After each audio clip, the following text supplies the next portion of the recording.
New week, new Unchained Minds. And we're back. What's We up, have to work everybody? on that intro, man. We have to work on the intro. But it will be fine. We are It's a work in back. progress. Prices of Bitcoin are coming back as well. Slowly getting there. Slowly but surely. This is the way, right? I mean, I'm hearing a lot of people in the back saying we're going to 50K, 60K. I'm like, guys, what are you talking about? Because fundamentally, nothing has changed.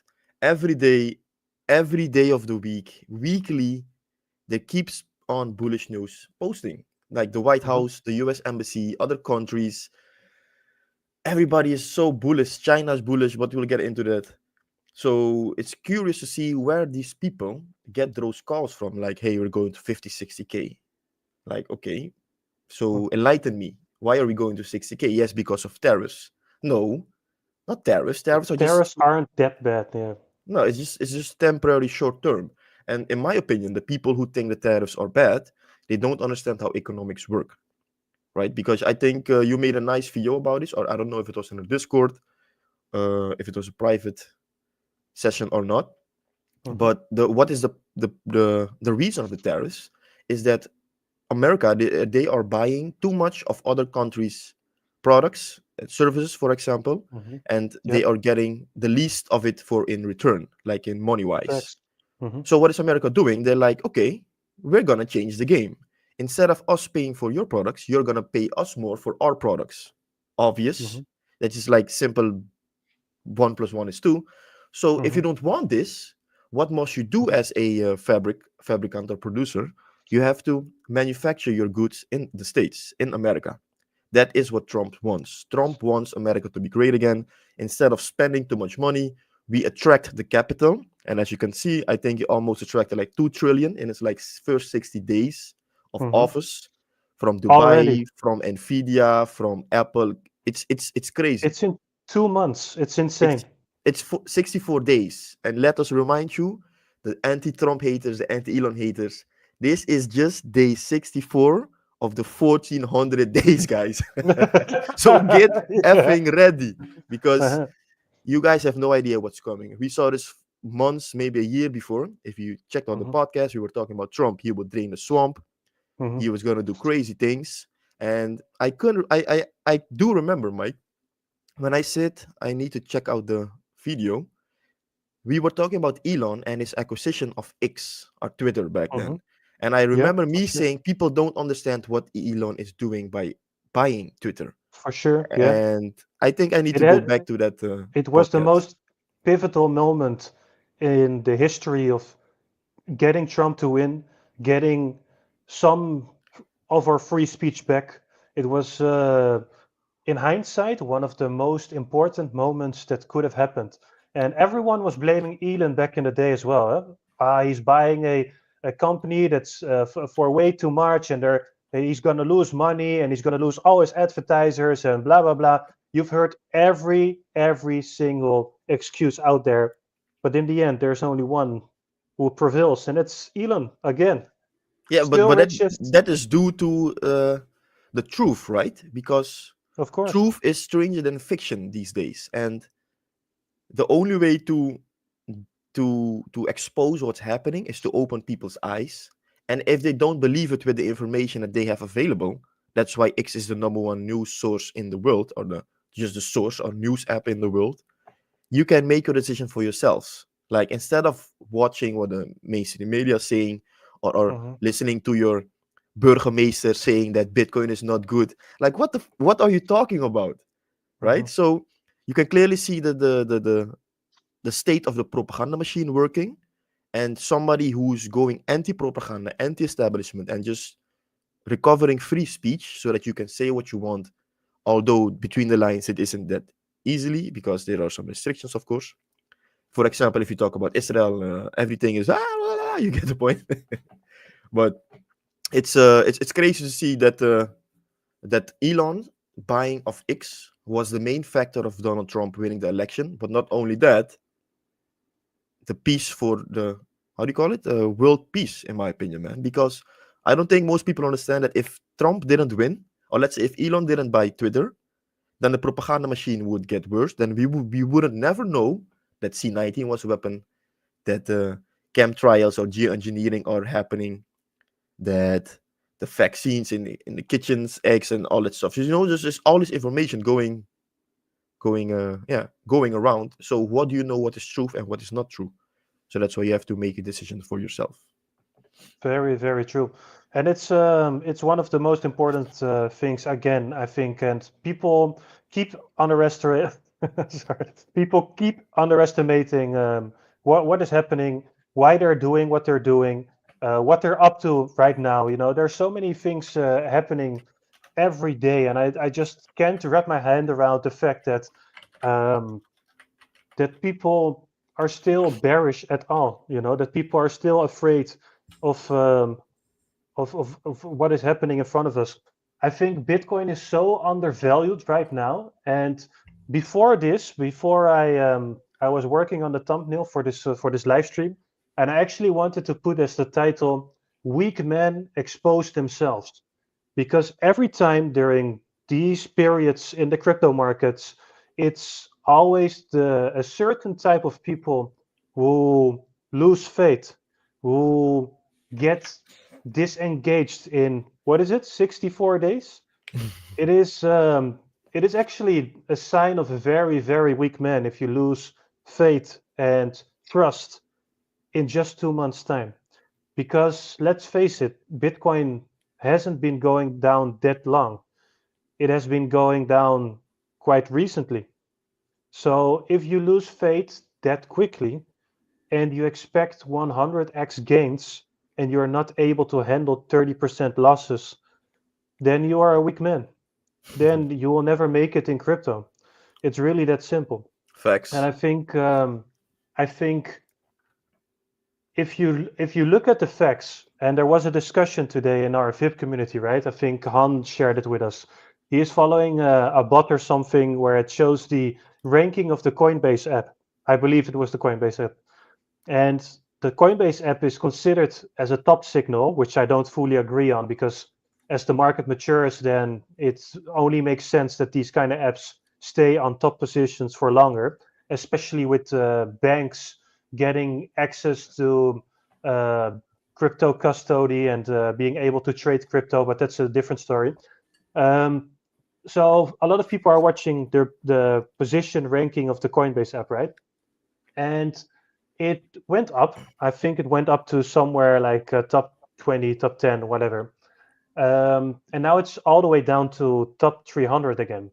So that means that a lot of the retail people, the people at home, behind their desks, on their phones, they're not using the app as much, which means that there's a low interest among retail, which is something you can pretty much see in the blockchain data as well, right? So people at home are losing interest, but at the same time, I'm seeing GameStop buying Bitcoin for multiple millions. I'm seeing BlackRock increasing their own purchases because let's face it, even though there are outflows sometimes when the markets are going down, they're still in a huge surplus. They are stacking immensely. The clients of BlackRock are stacking. Everyone with a lot of money is stacking right now, from the people who purchase a strategy or a micro strategy. Everyone is purchasing Bitcoin. Everyone is involved in crypto if they have money. It's just the people back at home who lose faith and think it's over. And thinking that it's over is also, it's just stupid, honestly. There's so many things happening right now.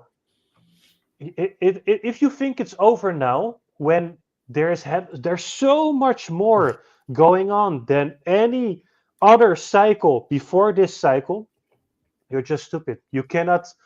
Add, you cannot do simple equations. You cannot equate 1 + 1 is 2. You're thinking 1 + 1 is -5 because you think the top is in.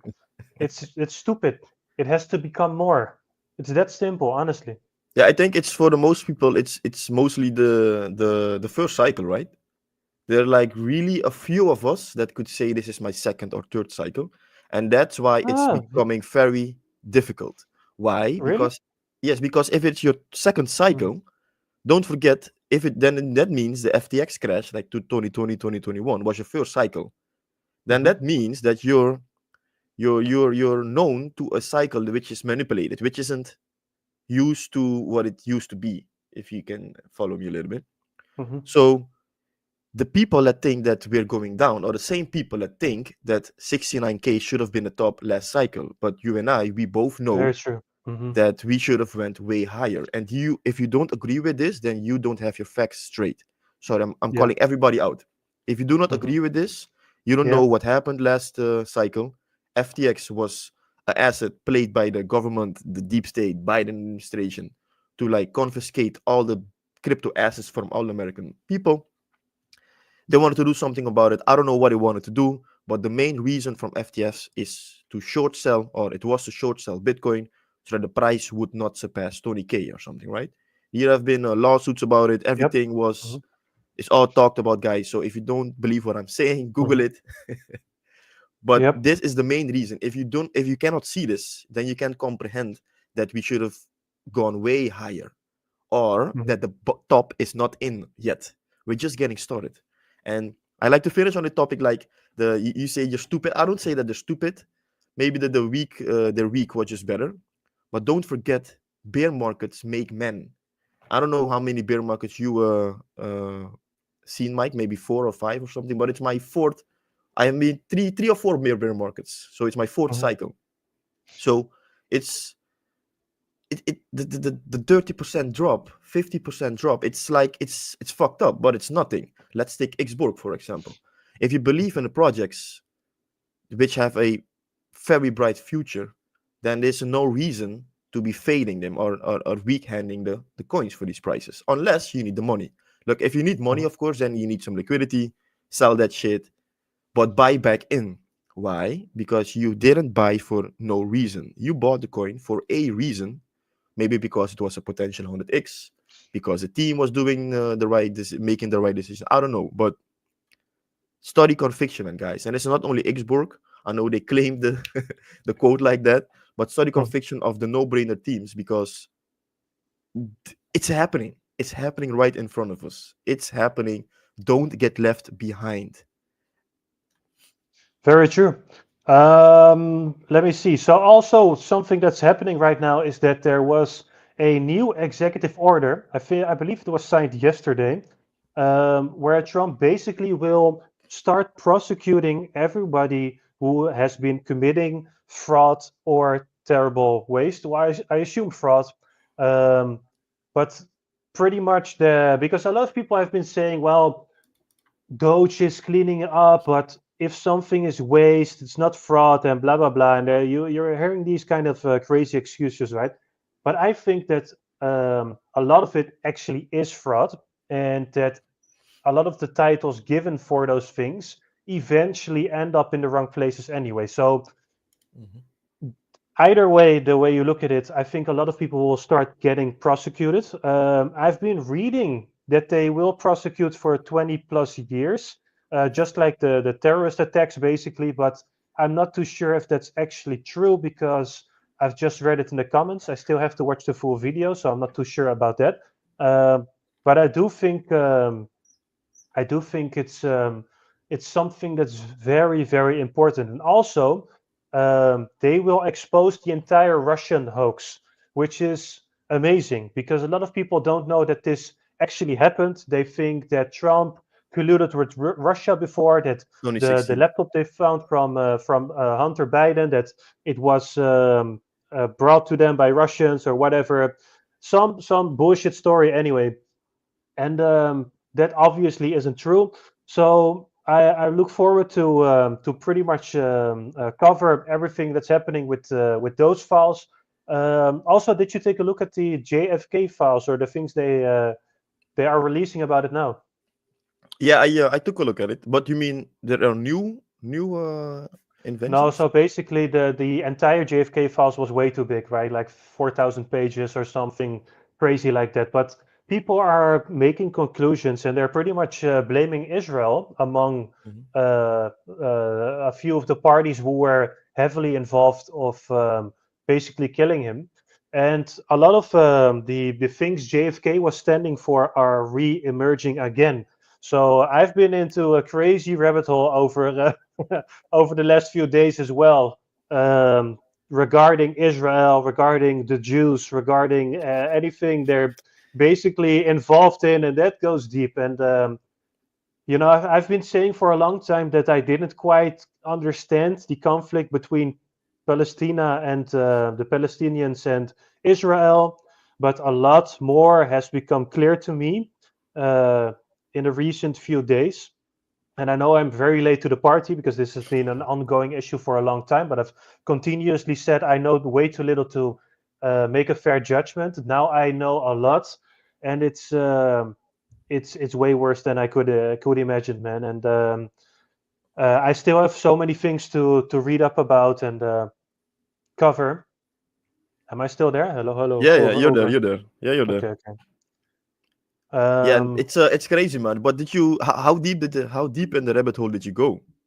Like the very, Khazarians or I don't know. very deep. And I went so deep that now my computer is literally freezing, so I cannot Lag. see. Give me one moment.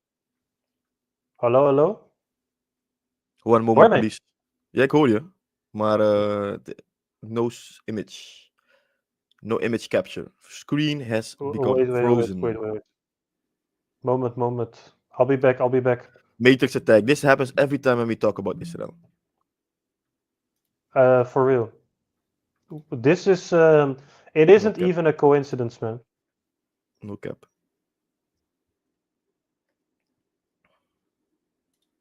Okay. But don't forget, Israel is God's plan. Leave it at that.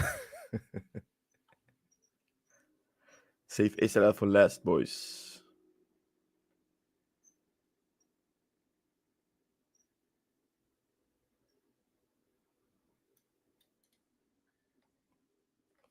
So let's see. Tomorrow, Donald Trump Jr. will be live with Charles Hodkinson. Okay. Avoid tariffs and pay in crypto. That is the way, Ronan. That is the way.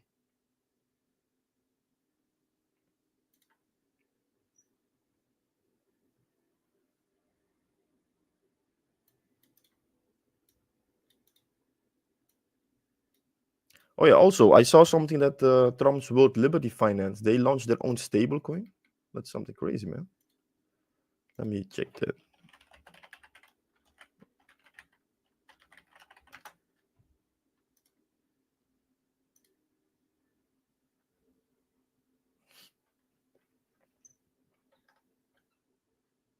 Where's Mike? Where's Mike? Technical issues. Coming in. Matrix attack.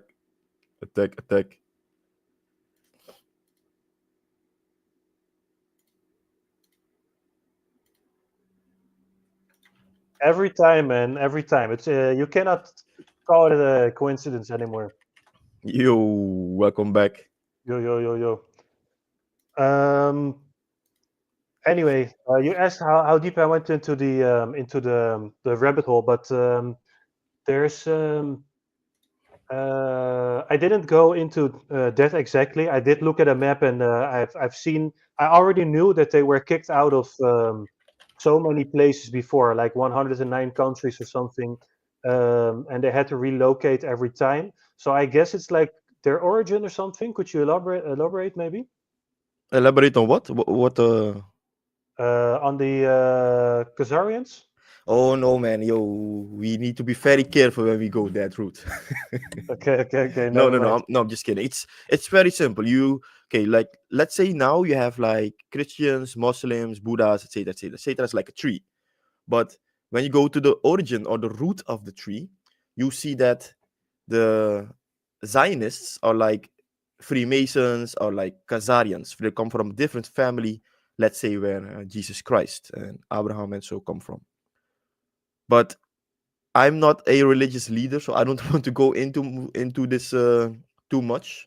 That's why I'd like you and everybody else to like make their own, do their own research. Google for yourself, like what the f is going on, right? So why does Israel have so much power across the world? Then you come to the conclusion that the Zionists in like 1800 something, they made like 20 orders, rules of Zionism, and how they want to control the world. Mm-hmm. Everything has been shared in a Discord because they believe in the Talmud. They believe everybody is goyim instead. Oh, sorry, everybody's goyim, which means that you're animal, you're filth. They can do crazy things. But guys, the whole something's not right. Why? Because to add it up, I went to listen to what Andrew Tate and all these other people were saying that World War II wasn't real. Yo, if you say that World War II wasn't real or it's You are shifted you can go to jail. exactly, especially in Europe. But what if Hitler was like the same as what Trump, Elon, Andrew Tate, these men that are going against the establishment? What if Hitler was one of those guys?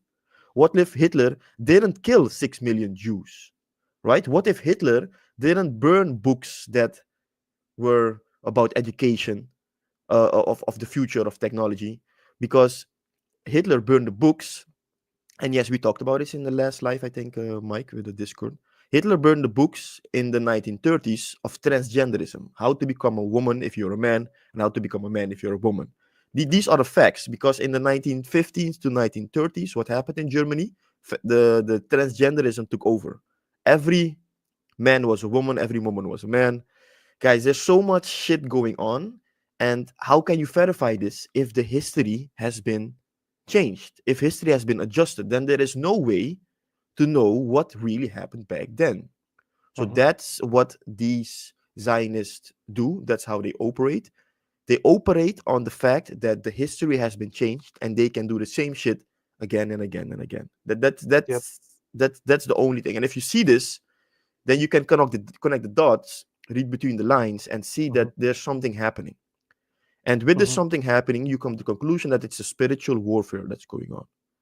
Mm-hmm. And that's what's really going on. And I know we're a little bit taking off route because we used to talk Mm-hmm. about cryptocurrencies and a little bit red pilled. But this is the future, guys. This is the reality that we're Mm-hmm. living in. We're living in an upside Yep. down world. Shit is messed up. Have faith, man. In my Mm-hmm. opinion, you have to believe in God. God is the only way, because the materialism, everything that's in the world is fake. It's all fugazi. Because why would I believe something if I know that it's not true? Let's say Yep. Yep. Yep. 9/11 is not true. C-19 is not true. The World War II is not. I'm not saying it's not true, but I have question marks about that, right? So Mm-hmm. Nord Stream pipeline, they blow up. It's not true. So how come we have to believe them that anything they say, but in the last 100 years, everything that has been said is not true? So you start to question yourself, and that's when you some inner flame starts to get to burn, and Yep. you Yep. come Yep. to the conclusion that shit ain't right. But of course, World War II happened, but there are debates about different subjects, and of course, people have been killed, and a lot of people have been killed. So we're not saying that it didn't happen, but we're saying that a lot of lies were born through World War II. That's what we're saying, and those Facts. have heavily impacted the way politics happen even today, how the world is shaped even today. So the events that happened, of course, are very impactful. That's why you learn of them in the history books. But are all facts the way they are presented? That's what we're saying and asking you guys to well do research for yourself. You know, we're not going to make any statements in this podcast regarding things that did or did not happen. But I do think it's very important that um, if you take a look at what's happening right now in Israel, then you can pretty much figure out what happened in other events in history. Facts. That's how they work, man, guys. They run the Hmm. world. They're every executive from every big company is a Jew. That says enough. Hmm. Um, yeah. Did you see the protest? I did drop an article about this, and I have talked about this extensively. That Hamas is the problem, of course. And the Gazans, the Gazarians, I don't know, the Gazans, the people from Gaza, they want to they went on the streets chanting, screaming Hamas is the trouble. So everybody in the West that is supporting Hamas for Palestine, that's you are doing something wrong, guys. You're living in an upside down world. Of course, Palestine wants to be free. They're just people, love everybody. Everybody has a right to live. But Hmm. supporting terrorist issues is not the way. And that is what the Free Palestina movement is behind. They think, yeah, it's to free the people from Gaza. No, because what are the facts? The facts are, and I made a red pill video about this. The facts are that the Western society, they are funding terrorist groups. They are funding Hamas. They are funding the war in Israel and Gaza. So you can tell me whatever you want. They are funding the war in Ukraine. They are funding the war everywhere. Why? Because terrorists, they fund both sides. The Zionists, they're the ones. They fund both sides because it doesn't matter They, who wins. they They earn on will both be. sides. And they also benefit from actually having conflict around the world. So the focus is not on them. It's that simple. No, no, I'm not. Nobody's supporting Netanyahu. No, and maybe you just got in here, Tariq, because we've said multiple times that what Netanyahu is doing is not correct. Nobody can speak it good. It's just a genocide. Yes, it's a genocide what Netanyahu is doing. Why he is doing this? That is another question. In my opinion, he's evil, and all Zionists will get what they deserve. Facts. Okay. Anyway, I want to talk a little bit about crypto now. So basically, let's take a quick look at trading view, perhaps, and to the actual Bitcoin prices. Or do you want to talk about the stablecoin of Trump? I think it's nice to get into the news first before we get into the charts. I think, or what? Okay, yeah, why not? So basically, that is the news. uh, uh, World Liberty Finance dropped a stable coin. I think it's called USD1, right? It's Um, on Binance though. I didn't know that. I just saw you write it down though, but uh, yeah, I Strange. guess why not? It is different though because they launched their own um, coins on Solana, Hmm. but they're not using it to deploy stablecoins. However, Binance is the biggest exchange out there, and I do know that they have had some talks behind the screen. So I don't know, but does it really matter on which chain they're launching the stablecoin? In my opinion, no. But it does give some insights in the choices that Trump's administration is taking, right? Because why would you launch a stablecoin on Binance and not on ETH? Let's say, for example, is I Binance th- more secure? Is it better? Is it safer I than think ETH? they have a better liquidity for. I think no one will go to eat for their tokens or stablecoins, honestly, especially if they're government related, you know. No, no, I understand that because Binance, the smart chain, is also EVM compatible. It's just also an EVM wallet, so it's just the same wallet, just a different network. But my point is, why on Binance and not on Arbitrum or you know what I mean? For example, Hmm. like Yep. Yeah, did, that's did a great I don't question. I don't understand what the and also I saw it in the chat something about Cardano. If you guys care so much about decentralization, why aren't you big fans of Cardano? It's the most decentralized project out there. True, but they have no Uh, depths. So where's that? it's Martijn talked about it. Okay. True, Cardano, and yes, I do believe in Cardano. I do hold some little Cardano. It's uh, it's one of those coins that, in my opinion, will activate the liquidity of Bitcoin because Bitcoin has smart contracts issues. It's too big. It cannot handle all the transactions. It's taking too long, etc., etc., etc. Cardano, they build the bridge between Bitcoin and Cardano so that the Bitcoin liquidity can be utilized on Cardano smart contracts. If that's the case, guys, there's so much liquidity coming in for Cardano that Cardano is gonna pump like crazy. But we need apps. We need dApps. We need some decentralized apps to make use of it. Hmm. So I agree. Once Cardano gets some traction, it's gonna go crazy, crazy, crazy, crazy. Yes, but I do think we will see this for most L1s, most layer ones.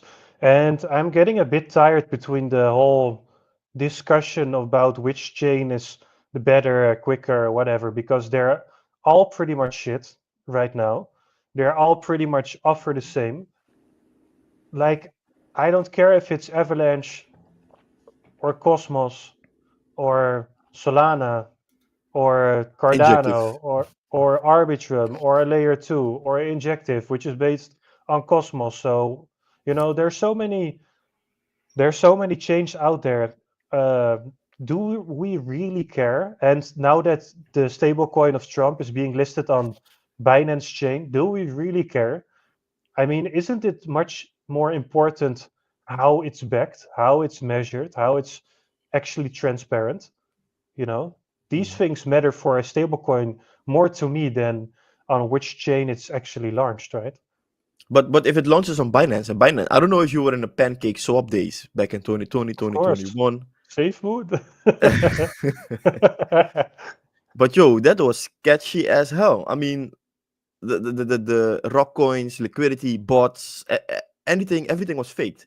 So I hear what you're saying. Then, in Mhm. my opinion, Binance should not be the de facto chain to go to if you want to have it about transparency, liquidity, Yeah, security. but at the same time, that's the nature of something decentralized, right? It could be anyone, anything, anywhere. That's true. Because in the most the future, everything is gonna be interconnected, right? It's not gonna be Yep. this against And that. and and right now, there's the only thing that Pump Fun, for example, added is like a smaller interface, right? So it actually goes on their network first, and then if they get enough liquidity, then they launch on Solana. Mhm. But before that, they basically have it in their own ecosystem, right? But if they didn't do that, Solana would have the pretty much the how you say like the smart chain boom of 21. Yeah, It's like pretty much the same. What Ethereum did back then, the Yeah, ICO for stuff. sure. Yep. So it's changing every cycle, and every cycle it's getting slightly better, or it's something new. NFTs, ICOs, pump fun, whatever. We've had some DeFi protocols launching every time. So there will be a development of these things every time, over and over again. And I don't think it's a matter. For example, S and Devi is coming. Yeah, but they're all coming. That's the world of decentralized because there has been so many talks about there will only be two left and blah blah blah. I don't think this is the case. No, There no, will no. be 50. There will be 50 running alongside 500, and they all interconnect. And I don't give a fuck really. They will all go up or they will all go down. It's that simple. But I do believe in Web3. I do believe in DeFi. So whenever anybody is naming, especially the higher caps, oh, it is Cardano that will go to the moon. Oh, it's Solana. Oh, it's Polkadot. They will all fucking go or they won't. And Mhm. sometimes a new one is added to the top. It's that simple, guys. Mm. Literally that simple. Sometimes it's just something new, yeah. Like like Kaspa, with the mining Hmm. giant out of the blue, just came out of nowhere, top 50 coin. And let's say Hmm. what's gonna be the sentiment for this run. We seen AI had some nicer pump, gaming had a little pump, but there hasn't been this like huge driving factor for this is gonna be the next big thing. Like what E did in 2017 and 2018. Hmm. Yeah, ETH is fading, man, guys. ETH is fading. It ETH is is, fading. yeah, because Tarek is saying, are you guys still hating on ETH? I definitely am every opportunity I get because there are better chains. Mhm. So look, it's very simple.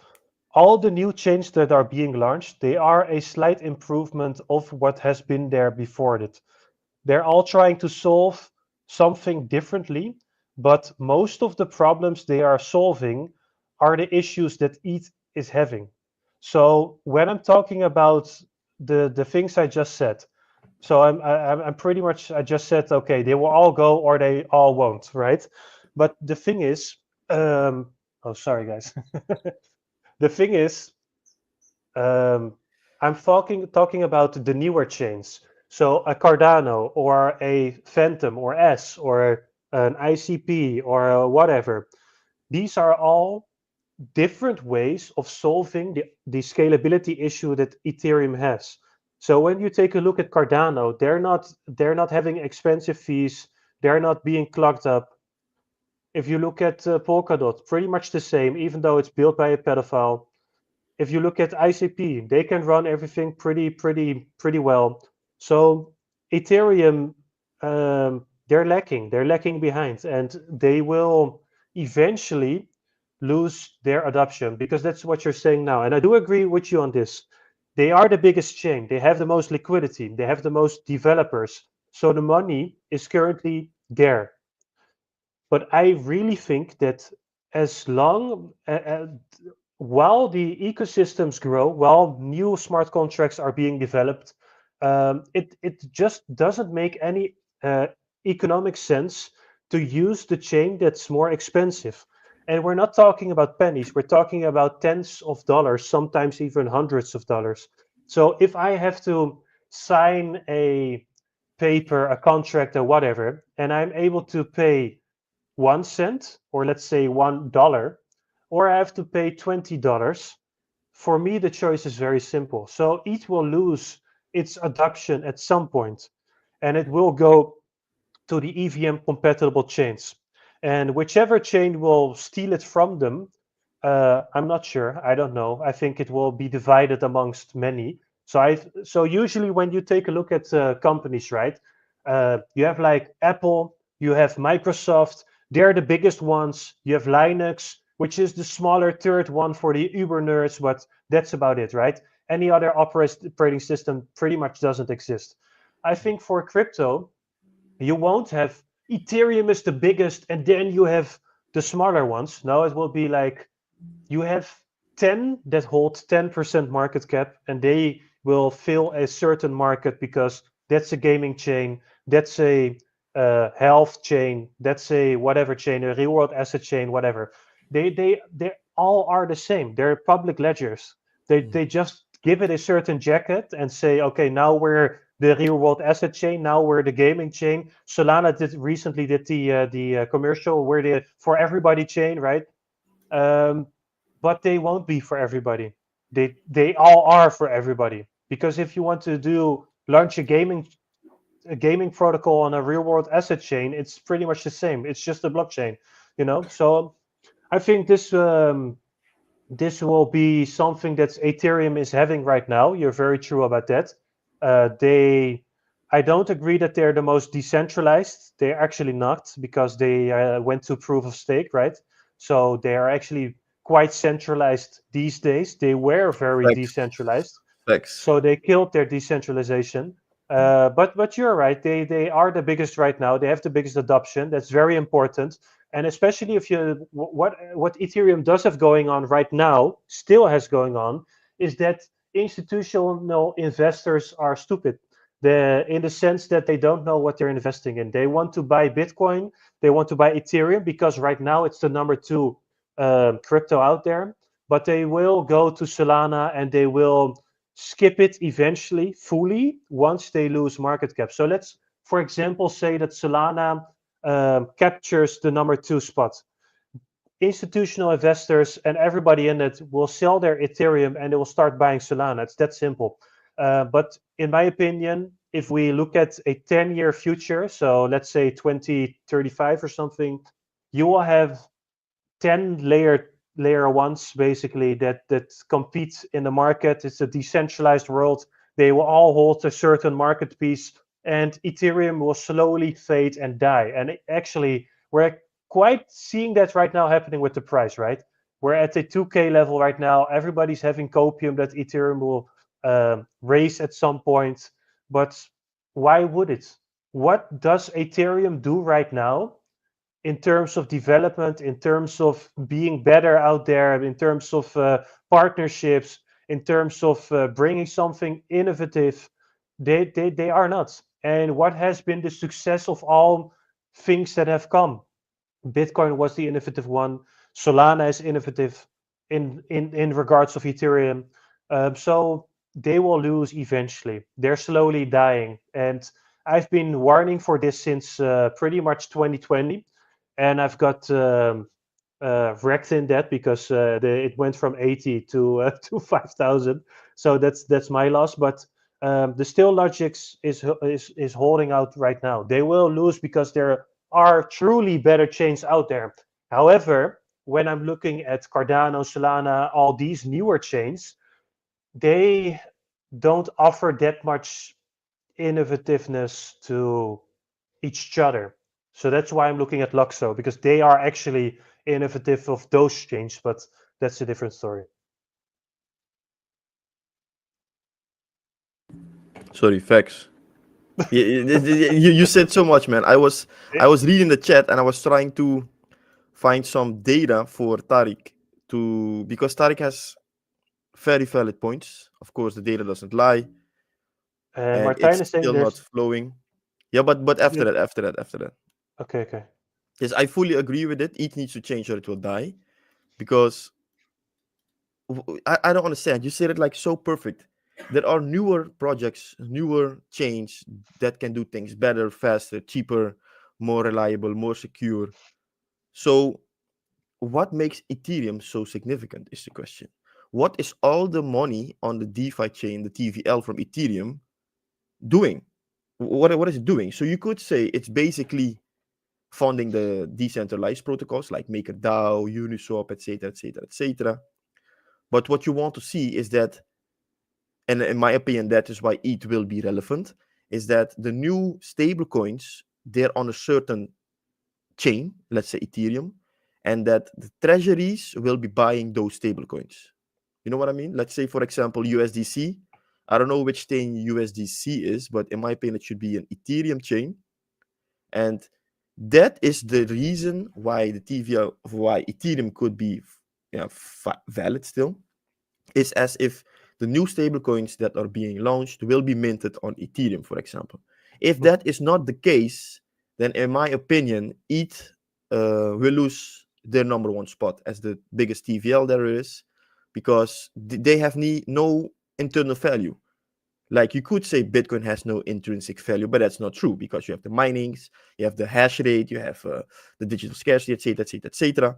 But Yep. since this transition from ETH, from a POA to POS, that's not the case. It's just a centralized authority. It used to be a burning mechanism, deflationary, but now it's inflationary because no one's using it. So there needs to be a change in the tech of Ethereum, or else it will fail. And you can see it in the price. Everybody that's saying nothing's wrong with ETH, ETH is going to be the same. Last year, Bitcoin was 30K, ETH was 2K. This year, Bitcoin is 90K, ETH is 2K. Do you guys see it or not? Bitcoin triple X, Bitcoin 3X, while ETH didn't move. So this tells us something. Of course, Bitcoin, it's a Bitcoin anticipated run. But if there's so much total value locked up in ETH, why is no one using it? Or why don't we see new projects on ETH pumping? Right? So it's obvious. It's obvious. ETH, it's not as how do you call it? It's not as aantrekkelijk. What's aantrekkelijk in? It's not as attractive as it was before with the ICO boom and everything. The only reason that Ethereum could be viable, in my opinion, is if they get the treasuries from stablecoins on their chain. If that's not the case, they'll just lose the race. They'll lose the race. Yep. And also you're saying, and you're saying it again now, for what you're saying is hopium, not facts. But if I follow these facts, then I would have less money than I would have if I bought in 2021, or in 2020, because the price is pretty much tanking. It hasn't set a new all-time high at all. A lot of newer coins, of course, didn't, but a lot of the other chains, take a look at Solana, have been a way better investment. Even the smaller coins like an ICP, Avalanche, whatever, if you purchase those bottoms and you're still holding them now, you're way better off with those than with Ethereum. So I think price is also very important to take a look at. And if a project is tanking, the only projects I'm really holding that are going lower are so innovative that I am willing to take the risk. So let's take Luxo, for example. It's way down. People think I'm crazy for still holding this coin. I would have made a lot more money if I shorted the fucking coin instead of holding it. But it doesn't remain the fact that it actually offers something that's truly new, that's truly adding technique to the space that is unheard of all the other chains that are out there. So this is something I would bet on, you know. But taking a look at the TVL and saying, okay, there's the most tokens are locked up there, is also kind of skewed data, because if I now create a token and I give it a value, and remember, the market cap of something is pretty much circulating supply times the price. You can pretty much scheme the market cap of something. You can create a coin, give it a certain price. It's not trading at all. There's no liquidity. It still adds this number to the TVL of Ethereum, and that's pretty much happening for the stable coins, like Ian mentioned as well. So I wouldn't take a hard look at the TVL too much for Ethereum. It's fake news, It's a fortaken almost, build. you Yeah, know. yeah, it's a fortaken Yeah, build. it's a skewed image of the Yeah. truth. And I'm not saying that TVL doesn't provide any insights at all, but I think for the biggest chain out there, it's verraderlijk. Yes, it's yeah, verrader. That's a nice word to translate. But yeah, that's just what it is, man. And we need to be talking less about ETH and more about Avalanche. Why? No, Yeah. but let me explain. Let me explain why. Because we're making a joke about it. Why are we talking about it? Okay, I'd like to cover some things in certain scenarios. Let's say, for example, we said ETH could have a possible future if they start minting new stable coins, right? But let's say they don't do that. What is ETH gonna do? Introduce a new protocol like ASA 1145, for example. I don't know. That's not gonna change anything because you have different projects, teams like Luxo generating the global ID of, I don't know how they call it, the Luxo. How do you call it, wallet? The Luxo, the universal profiles. Universal profile, yeah. Because Here's the account. yeah, Blah blah it's blah. ASA something. So what is ETH gonna do? That's gonna give them the push to stay relevant in the highly innovative blockchain digital future. If they don't mint new stablecoins, guys, they're not gonna make it. It's just simple as it is, because you have Solana creating chains for the people. You have Avalanche. Avalanche, guys, in my opinion, they will digitalize the world. They will digitalize the stock market, Nasdaq. They talked about this. So in that case, Avalanche has a way bigger use case than Ethereum, in my opinion. Although the TVL doesn't show it yet, it's just a matter of time, because when the systems are in place, the whole network is in full effect. You press one button, suddenly 10 trillion is on an Avalanche chain. Like, so what are we talking about? Don't get confiscated by the data that is lacking. Be be forward looking. Look further than what's going to happen. Look what you got to be anticipating. That's Mhm. how you be ahead of the herd, man, guys. Yep. And I saw you writing, I'm the guy who thinks that ETH will outperform Bitcoin heavily in the next 10, 20 years. This will never happen, I think. I think Bitcoin will remain the number one crypto for a long time, a long, long time, because um, it already, for the last 16 years, has been the winner of all crypto out there.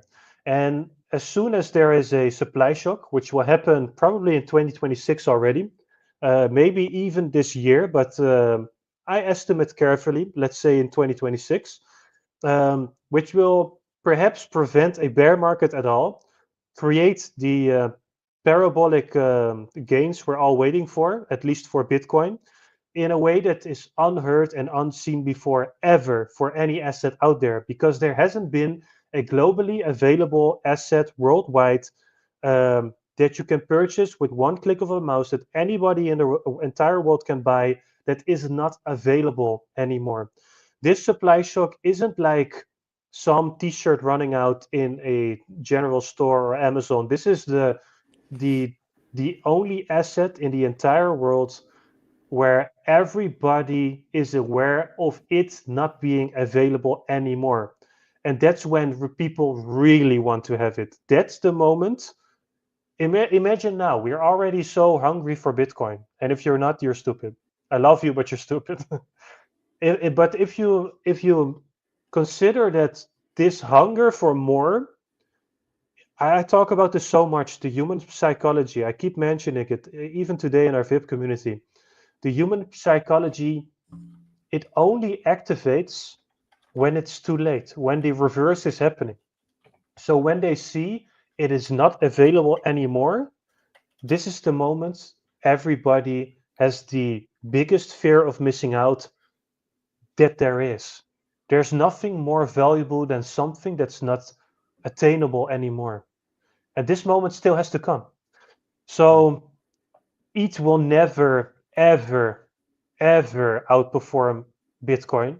However, I do believe that there are certain altcoins that will outperform Bitcoin after 2026 or even now, percentage-wise, right? So let's say you have a coin, you buy it for $10 and it goes to 50, you 5x it.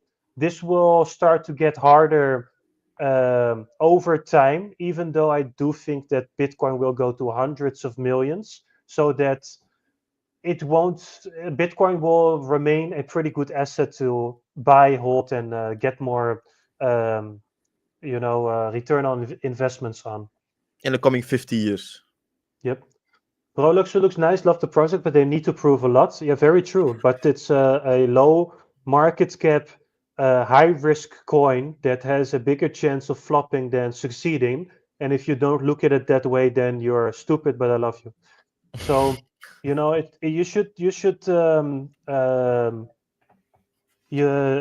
consider Luxo as a high risk asset. So I wouldn't deploy more than 1% of your holdings into this project, because it's new. It doesn't have any adoption.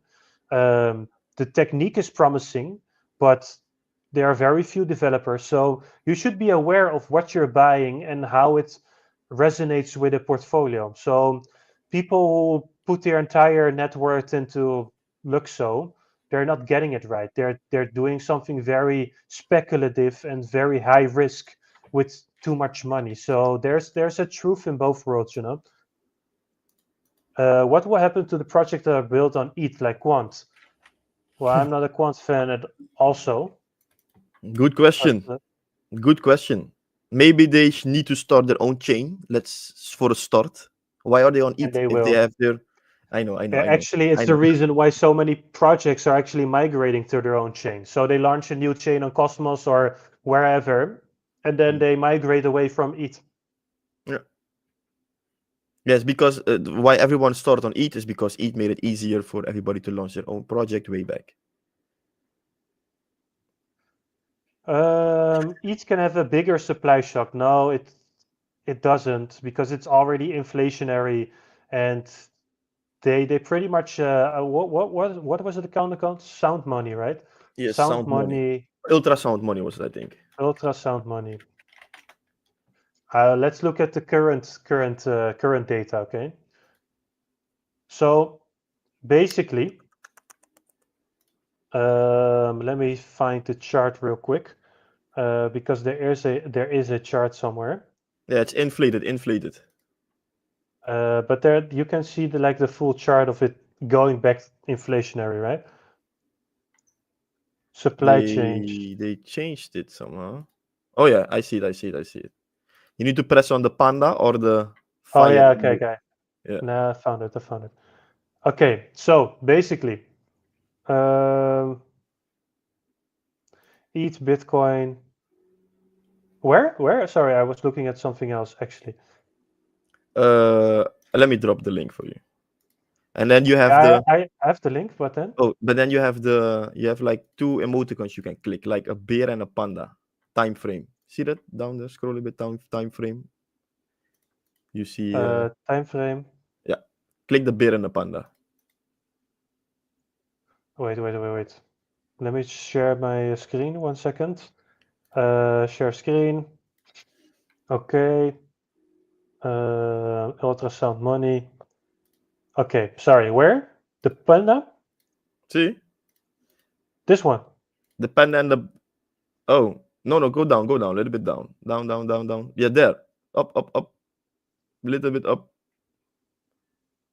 little bit up. Yeah, see the panda there. Oh, Time here. frame. I see. Yeah, yes. And you can Uh, burn, since burn, and 30-day. Then go up, then you see it in the chart. oh, yeah. Okay. And you So can see we're anyway, inflationary instead of deflationary at the moment. yeah. So ETH was pretty much okay. So here's the data. Yeah, ETH was pretty much going up, and then we had the merge, which was supposed to be like the new, becoming deflationary. So it lowered, went to 120,000 ETH million, sorry, and now it's increasing again. So there hasn't really been a change at all. It didn't even decrease for 1 million in total, while there's 120 million there. So, and now it's increasing again. So, how do you envision a supply shock for ETH? It doesn't happen. It will not happen. There's not even a trend there. In fact, there's more of ETH right now. It So, could happen, but there needs to be a certain case/scenario for Ethereum being used so frequently that the protocol starts burning the fees instead of generating. uh, But we have to yeah, see but till it. We have no, to see. We have to see. It's it it's won't happen. it to me. It's okay. For the people that follow us, I used to make a category the no-brainers: Bitcoin, Ondo, AVAX, Link, Link. Xborg, for example. Ethereum used to be on the list, but just because of the route that the Ethereum Foundation/organization is doing, guys, they need to change something drastically. Why? Because they're only selling, just like XRP only selling, just like every other team only selling. Bitcoin is the only one that everybody's buying. It's such a contradictory, and that is the main reason why ETH cannot outperform Bitcoin in the upcoming years. It's just simple as that. But Mhm. as soon as the foundations don't stop selling, then they are just like manipulating the price, right? Like indirectly holding the price down, because they are selling. A price go up when nobody is selling. Price go down when somebody starts selling. So when someone's selling and it's the foundation, you have like a cap fucking up the price. Yeah. Mike, what are your thoughts about the CBDC trend over the next year? I think it's fucked, of course. And that's one of the reasons I left Europe, because I don't want to engage in this. I've actually warned my parents about this. I told them that CBDCs are the financial vaccination, so reject them as long as you can, please. Mhm.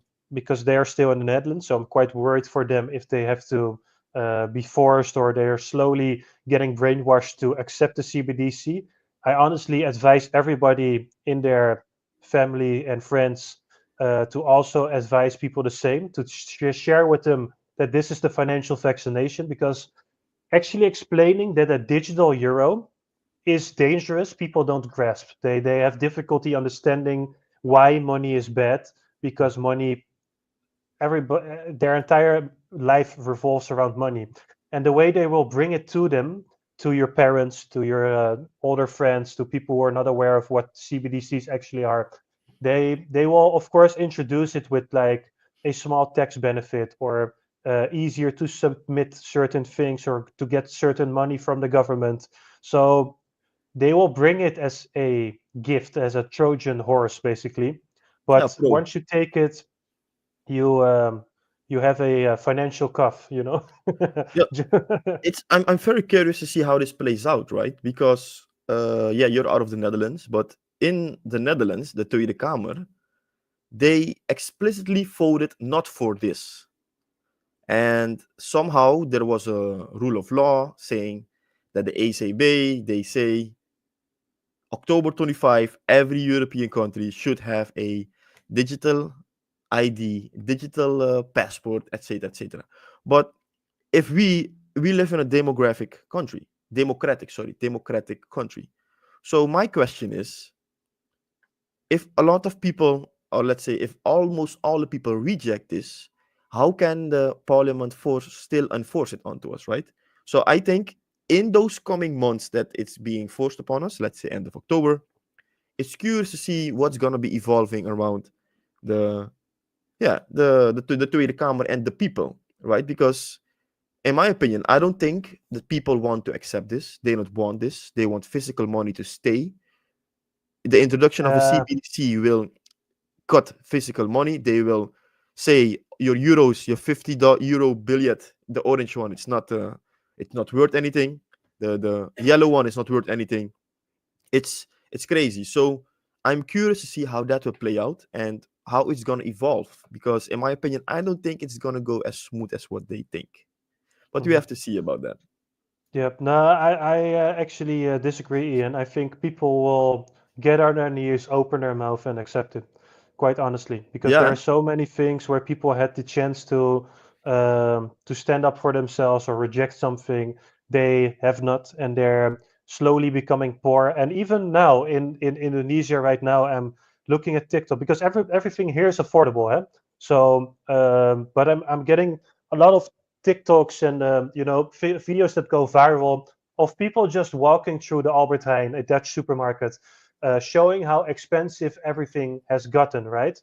And it's shocking to see it again from here, and especially when you compare it to Belgium prices or German prices. People in the Netherlands are getting financially castrated. They're slowly becoming poor. Actually, in the United States, I've read an article. I'm not sure for which state. I'm not sure for where it is, but people who are earning to $200,000 a year were living paycheck to paycheck. Imagine that. That's like four times the average salary in the Netherlands, right? Hmm. So even though I also saw a viral video, and it said like it's a Dutch joke, but it said like a few years ago we were all screaming "Vier keer duurder," but now it ain't fun, man. It ain't fun So though. but the fact remains that even though you're making four times as much of money, you're still falling behind. You're not able to live in freedom. So in the Netherlands, people are financially castrated, and they will not revolt for these things because they're too occupied staying afloat, and they're too how you say, naive to think, even after all the lies they have been fed. I still get into daily discussions with people who fully believe what they're being told, who fully support Ukraine, who fully um, gladly still they line up to get a new booster vaccination. People, they are stupid, really. They will not it's escape. it's crazy to see, especially like you went on the streets, like in the Netherlands, like 2022, 2023, I think, going Mhm. every city, like, don't take what do you think about the CBDC? Why don't you have Bitcoin? It's your way to freedom. You can buy what you want whenever you want, go where you want, do what you want, eat what you want. And with the Yep. CBDC, it's gonna be contradictory. Like, if you don't have a certain level on your ID, let's say your digital identity, you cannot get access to some certain stores or a certain job, or you cannot go to some certain place because you don't have flight credits, you don't have train credits, you cannot go a certain length of mileage because that is the digital prison that is what the CBDC brings with it. And we warned the people. Mhm. We warned the people like many years ago for this, and they didn't listen. Me, I'm gonna reject it as long as I can, and let's see how this is gonna play out. Because if you accept it, like you said, you're done. As soon as you Mhm. accept it, you're done. Done, done, done, done, done. I love this comment. Bro, to be honest, your buying power in the Netherlands is still way higher compared to other countries. A guy who is working for minimum wage in Thailand can do way less than a guy in the Netherlands. Hmm. Did you know that the Jews actually fucked up the currency, the Thai baht? Do you know that the Jews are actually also the reason why they had hyperinflation in Thailand? Do your research, man. Thailand is ahead of what is going to happen in the Netherlands. That is why their purchasing power is so fucked. Do the research, man. Come on. I also want to leave the Netherlands like you have, but the problem is for me is a passive income or other smart money. Don't focus on passive money. Nobody has passive money. I make longer hours than most people out there. People complain to me that they're poor. You know, I've worked every single fucking hour of the day every day. I went to the gym. I did my videos. I did my research. I did charting. I did whatever up until late in the evening. I've had very little sleep. I barely had time for myself, barely had time for friends, barely had time to game, barely had time to do anything even remotely fun. I've always been working, working, working. Even when I'm here, I'm still working. So passive income is something that's a myth. No one has it. Even the big ballers, the people who scale online businesses, they're still working. And as soon as they stop working, their business goes to shit. It's a mythical thing. Don't look for passive money. Look for digital money, Mhm. Yeah, just cash flow, right? cash flow, digital money. As long as you are able to do something digitally. So if you have an office job or wherever, you can be anywhere. But don't look for free money. Free money doesn't exist Mm. anywhere. Even if you decide to become a trader, you still have to go to the charts. You still have to put in the trades.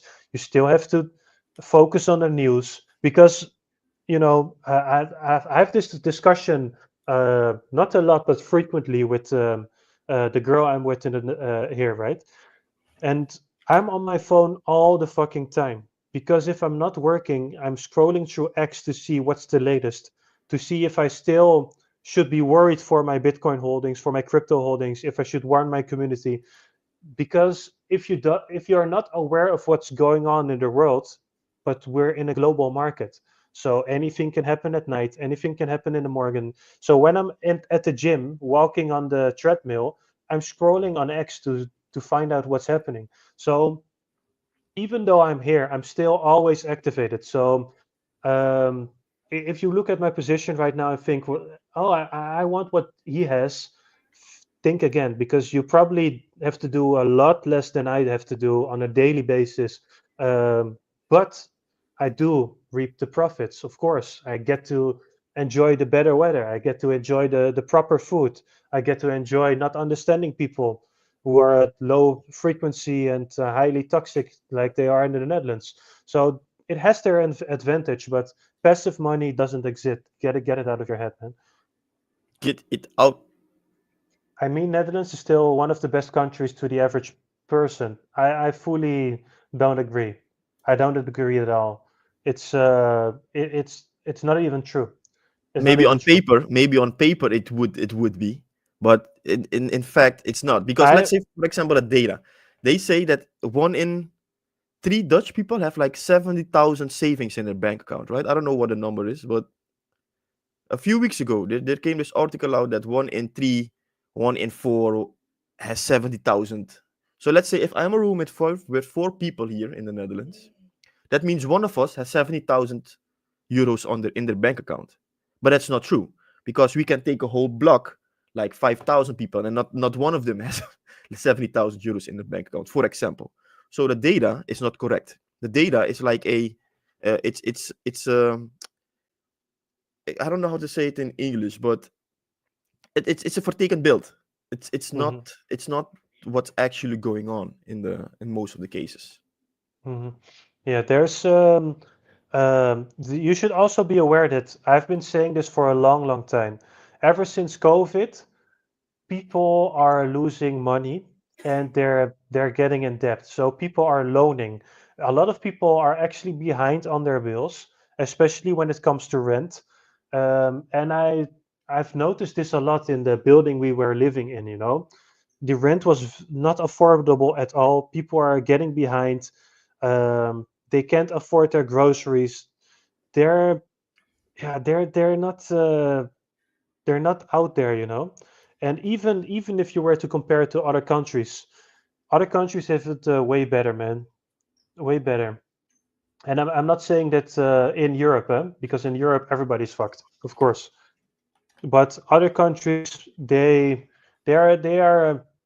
doing a better job, man. But the trick is, of course, to earn euros and spend pesos. That's the goal. The goal is to convert every fiat money you have into Bitcoin. That's the goal, right? Also, shall we end it here?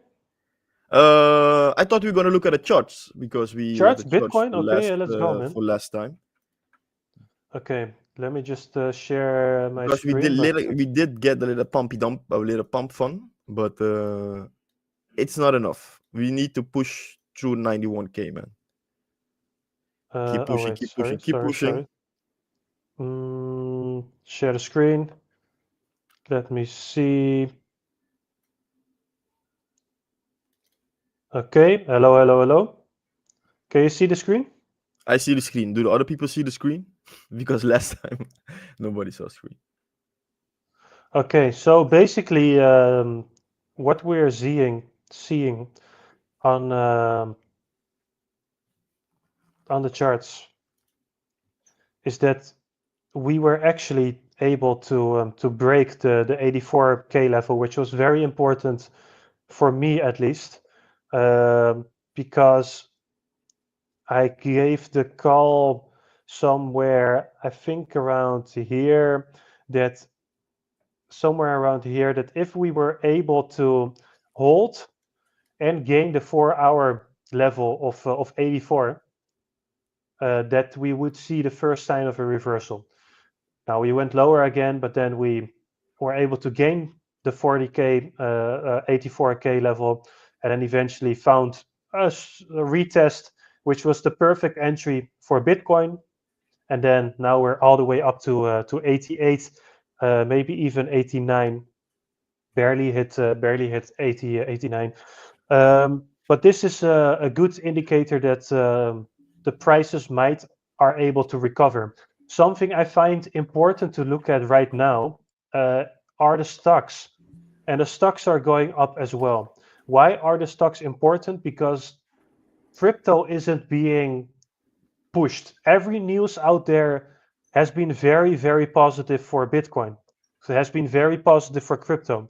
So it's not crypto related that we're seeing suppressed prices right now. It's the trade war that's going on. It's that simple. So I take a look at the stocks to see how the markets are responding in a whole to what's about to come. However, I still remain focused on the end of July for any higher prices. So I would be very happy if we go back up to the 94K region.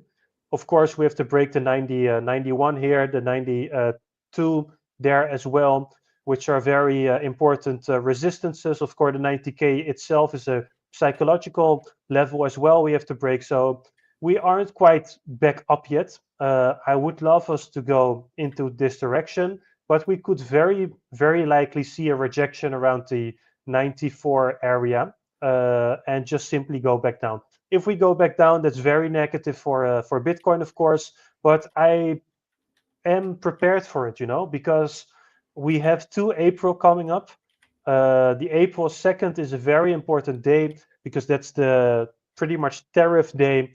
So during this week, uh, we can see a lot of volatility. Why? Because other countries might act on basically what the US is dropping on the 2nd of April, right? So could see a lot of volatility, but I remain focused on end of July. So whatever happens between 22 July and now, I really don't care. But I wouldn't be surprised if we would see something like this happening slowly over time, you know, eventually going higher from there.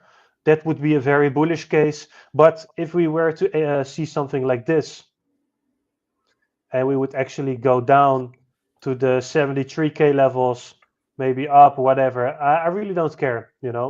I'm not interested in what's happening between here. Like I haven't been interested between certain areas for Bitcoin in a long time. And every time, eventually, with a certain date, it just played out every time over and over again. So I really don't care too much. I'm just happy to see that we are seeing some green prices right now. But the 2nd of April will be very, very important on the short term. Do you still think we're going way higher, Mike? For Bitcoin, Yeah. of course, No, super but like cycle still this is still coming in year. play. This coming year.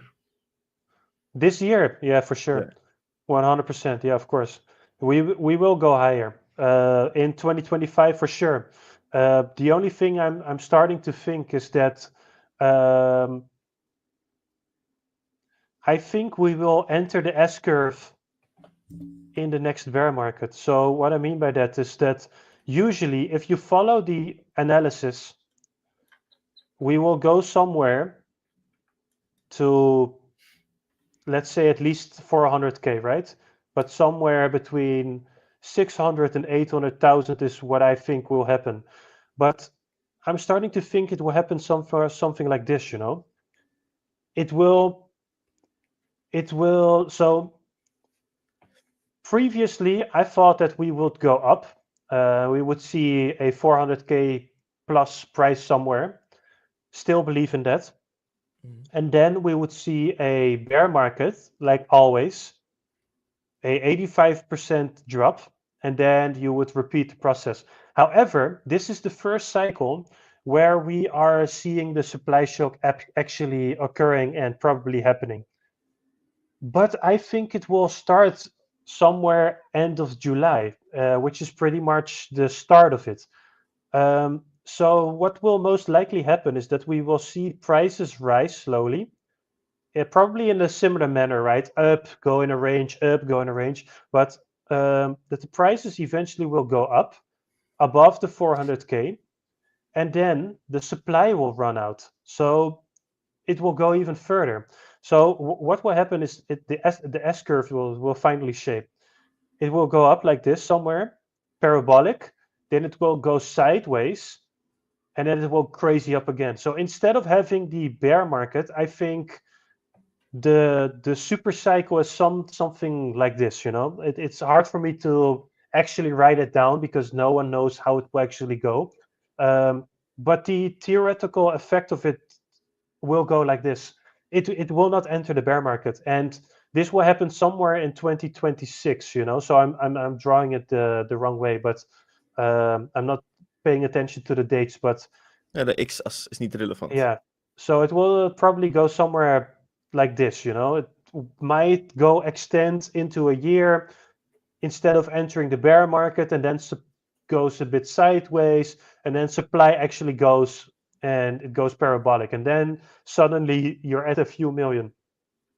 This will happen, guys, very easily. And people think I'm crazy for thinking it will go to a few million, but it will.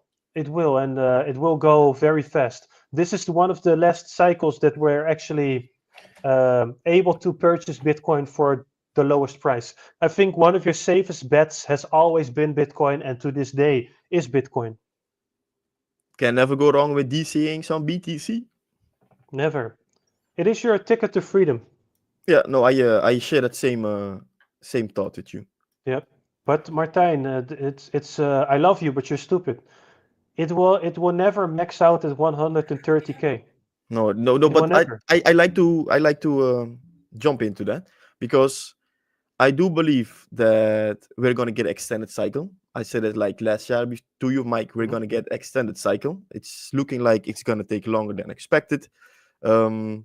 I think because we have a left translated cycle, and yes, we had a new all-time high before the halving, which have never occurred before. We do need to stick on that for a moment. Why? Because if there's talks about the left translated cycle, that means, in my opinion, the chart would go parabolic real quick. And that would mean it could go from 88K right now to, let's say, 180, 180 to 110K. And then we go down. Because before we go to the 400K, I think there's going to be one last Of watch out, course, of course, of course, because of course. the It will correct scenario, along the way every time. yeah, but the scenario that you're drawing, or that you draw, that this I'm fully aware and fully agree with it. Yeah. The S Yeah, curve it is doesn't gonna. go in one time. Of No, no, course, no. it I know, of course, corrects and you get the crashes. Yeah. of course, but there is a fair value per Bitcoin, and that needs to be reached. As long as the fair value hasn't reached of Bitcoin, the the Fair the, the, value. the upside is exponential. And the Yep. fair value, in my opinion, is Michael Saylor's exit Mhm. target. That's 30 Yep. million. So if it's 30 But million for one Bitcoin, get out, for example. it is not. I'm not in it for the tech, so that's not that's an invalid argument.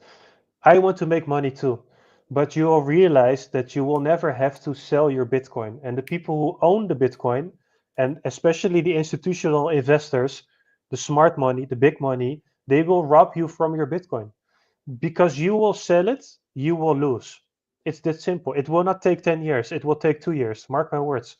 It's gonna In 20 go way quicker. in Yeah. 2027, all Bitcoin is gone. Everything. It will be in the multi-millions already. And you have to realize that if you don't understand this, you will lose. You will lose on the most valuable asset ever. And you'll think back of these moments and you'll think, damn, after it happened, now I understand. But you will be too late. And Tarak is saying Stasher thinks we'll get a debt marking until the end of this year. Why? But I'm saying the same, right? It's not going to do anything until the end of July. So then it actually starts. Then they will purchase Bitcoin. Then this will accelerate, and then end of this year, begin 2026, you will have that Bitcoin will take the extended cycle because that's just a logical thing. Everyone who actually pays attention to the charts is seeing the same. But then the altcoins will run. And I think your next question was, so you don't think there will be a bear market again in the next years? There will definitely be a bear market, and all the alt. There are two separate things. Bitcoin isn't the altcoin market. You have to fully understand this when we say certain things. You have to understand what they mean because a lot of people listen to something and they think that, oh, I'm holding Cardano, so Cardano will enter the super cycle in 2026. No, pay attention. Bitcoin will have a supply shock. And as we have seen this year, if Bitcoin goes, it will steal most liquidity out of the most altcoins. It has done so. So when Stasher or whoever is talking about the debt market, they're fully right. We're in the middle of it. All the coins are dead right now. It's all in Bitcoin. But I do think as Bitcoin goes um, and remains within this year, you will see that the altcoins will follow. So I still think an alt season will come at the end of this year. But once the supply runs out of Bitcoin, all liquidity exits and goes into Bitcoin because it is the last opportunity to buy some, and that's when the actual transfer of wealth starts. So that's why you have to be very careful end of this year that you're not stuck holding Bitcoin or fucking Cardano or whatever, because Bitcoin is the end game. And if you're not in the end period with the end asset, you will lose.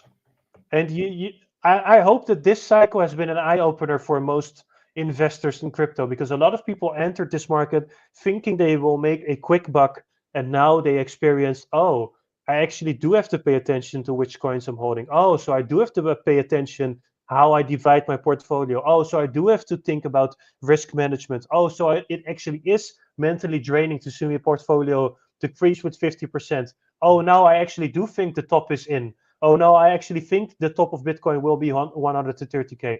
There are so many factors that are at play. So I never ever want to hear anybody that didn't make 100K plus talk to me about crypto or that it's easy, because this cycle proved you have to understand that what you're doing. It's that simple. Facts. I I saw something said about Martin. People are going to sell, and then Mike said it will take 10 years. And he said Yeah, you I'll expect put it it to up. be you expect it to go way fast. I like to zoom in on that because I don't think that most people understand how fast technology is evolving. I.e., let's say you got kids, right? I have a lot of friends, they have kids, they're like 3, 4, 5. I tell them, what are your kids gonna do in 5 years, 10 years from now? I don't know. They say, put them on a school. I tell them, what school? What are you talking about? Why? AI. People think AI is gonna take over maybe in the next 10 years. I believe AI is gonna take over in the next 3 to 4 years. So that means that if you think that in the next 10 years you can become or you think your daughter or son can become a doctor or a pilot or I don't know what they want to be, Or even carpenter, because a or lot of people they think physical jobs will remain. I love you, but you're stupid. Give it 5 years anything, max. anything. Exactly. No, I'm bringing it down to 3 years, Mike, because in the beginning I thought 5 to 10 years. When we did a podcast in 2023, I said, okay, Mhm, AI is gonna go 5 to 10 years, but we underestimate the pace that it's evolving. And it's mhm, evolving at a rapid pace, which means that AI is going to take over the world. People, human, they want to be controlled. Or sorry, they don't want to be controlled. They just want to have a simple, basic life. Hey, I do this, let me be. Hey, I go to work, I get money. I do this, I get that. But when there is AI integrated and there is a CBDC compared with the universal basic income, guys, you're gonna be programmable trash, just to say it like that. And if that's the case, you need to be forward thinking. You're not gonna put your son or daughter into some studies that could be replaced by AI, right? So give them, school them, nurture them, educate them about software systems in the digital age where you can make an impact on these things. Use them, mhm, show them the right tools which they can use to maybe pave a way, like get things done efficienter, quicker. So I think most people, and maybe you think if you just tuned in, who are these guys?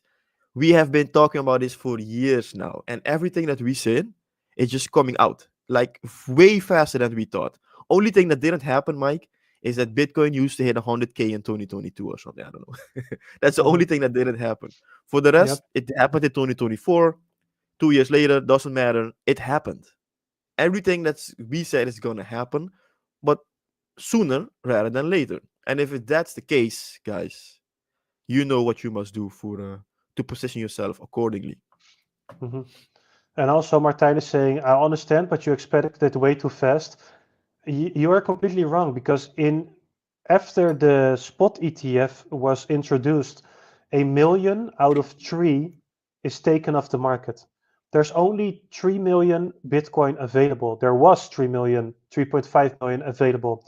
Now, for the first time ever in 16 years, it decreased by 1 million. There's only 2.5 left. That's before countries started buying. That's before the companies starting buying. So you have to realize that everybody right now, including a GameStop announced it just now, is purchasing 50,000 Bitcoin. It will go way faster than you think it will happen. And that's something I'm warning about um, for a long time because people think that it needs time, but we're already too late. That's exactly my point. It's you will lose out. You will lose out. And I'm thinking more and more of just putting my whole wealth in Bitcoin only because it's the winning ticket. It's the winner, no doubt. It will not be beaten by Ethereum. It will run out. The supply shock will happen, and it will happen this or next year. Mark my words, it will happen. Because even with the old pace, it will happen within 2 years. Hmm. But it will only increase. From now on, it will increase. America will buy. It's not even the question if they will buy. They will buy. They are going to buy. The question is, how much are they going to buy? If they are alone going to buy 1 million in 5 years' time, there's just 1 million left. They are not even able to purchase 1 million in 5 years' time. And if they are, that means that they will purchase it for every price out there. Hmm. So you will not be able to beat them. You How will can you lose. compete with them? You cannot compete with them. And now you have the chance to like take a portion of it, right? Yep. By at least zero Uh, point 0.1 BTC, let's say. yep. What will be the price of gold when Bitcoin is 400K? Don't know, don't care. Irrelevant. It doesn't matter what an ant is doing when dragons are flying. It's that simple. There's no reason they should be parallel to each other at all.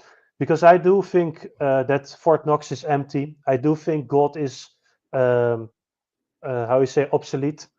It's irrelevant. And it's a dying dinosaur. And it will remain its value for the next 10, 20 years, don't get me wrong. And it will go up because it has been going up. But as soon as Bitcoin enters the picture, it will slowly lose. It will lose its value, and it will. Bitcoin is the end game always.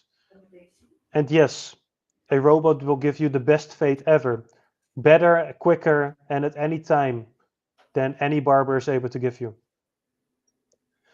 My plan was selling in the next alt season and buying Bitcoin when the price drops. Bitcoin will never be the price it is right now. This is your last opportunity to buy Bitcoin for the current prices. Facts. And those 2.5 million will be fully on the market in over 140 years or so. So the available supply will be gone soon. Facts? Yep. You will have to wait forever. They're buying everything that's coming out. So what Mike is saying, that there's gonna be a scarcity soon, like a digital scarcity, the one thing that everybody wants to have. And we talked about this multiple times. So what's gonna happen is, who is going to be the one who is willing to pay $1 million for one Bitcoin, and who is going to be the one who is selling their Bitcoin for $1 million? Because that moment in time is going to become way sooner than most people think. And now it may be too far-fetched or unforeseen. Like, if I have $1 million, I could buy 12 Bitcoins right now. Okay, then buy them, motherfucker. What are you doing? Buy them. But in meantime, in due time, 1M is going to get you just one. So now you can get 12. Okay. And this riddle, this story has been going on for the last 12 years. 15 years, 16 years. So when do you get in? You decide. But the moment, the window of getting in at cheap prices is closing rapidly. So make a decision. Do what you got to do. And your future self is your thankful. I know this for 100%. And no one cares that there are only 200,000 quant left. No one gives a fuck. No one gives a fuck how much Ethereum there's left. It isn't the same. It is completely different things. They don't compare at all because it's just another token. And I can create a token right now that only has 5 of them, but it will never do what Bitcoin does. You have to understand and truly educate yourself on Bitcoin because you don't understand. It's that simple. You don't understand it, that's why you don't see. And that's why you think Bitcoin will only go to 130K. You see it or you don't see it. Simple. Okay, end it. I think that that's it for today. It's like 1.5 hours already. Let's get it, John Attack. You're late to the party, but welcome. We're getting it in the trenches still, day and day. Let's get it. Okay. Anyway, thank you guys very much for watching. Love you all still, even though we disagree on these points. I do appreciate you coming here and discuss with us because they are very interesting. Bitcoin, Tarak, you don't understand. You don't understand. Again, I tell you, research Bitcoin. You don't understand. You're too greedy and too short term. You can be immensely rich in 5 years. You don't need a lot of capital. Tarek, let's continue this next time on. They want it. You're They making want me it now, upset. Mike. They want it this year, tomorrow, now.